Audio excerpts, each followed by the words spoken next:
आज राज्य मंत्रिमंडळाची बैठक दुपारी 12 वाजता मंत्रालयात पार पडणार बैठक। अवकाळी पाऊस आणि पाणी टंचाई यावर चर्चा होण्याची शक्यता।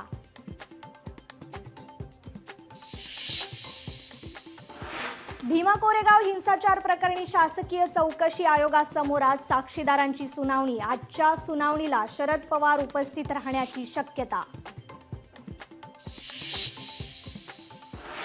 जम्मू काश्मीरच्या सीमावर्ती भागात नसलेल्या शाळा आजपासून सुरू होणार। शालेय शिक्षण मंत्री सकीना इटू यांची माहिती।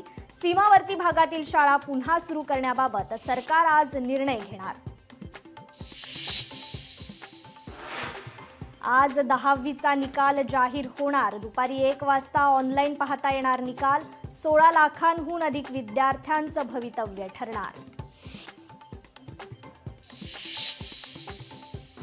अगर पाकिस्तान से बात होगी तो टेररिज्म पर ही होगी। पाक ऑक्युपाइड कश्मीर पीओके उस पर ही होगी।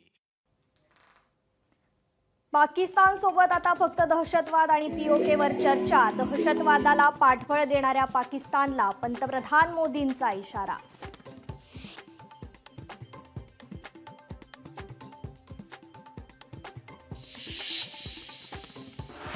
ऑपरेशन सिंदूर देशवासियांच्या भावनांचं प्रतिबिंब। सिंदूर पुसण्याची किंमत सैन्याने वसूल केली, पंतप्रधान मोदींचं वक्तव्य।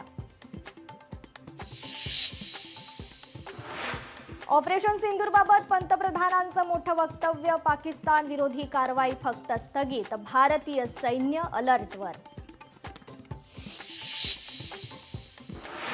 राज्यातील अनेक जिल्ह्यांना अवकाळी पावसाने झोडपलं। कोकण मराठवाड्यासह विदर्भात अवकाळीचा कहर। फळबागांसह पिकांचं नुकसान।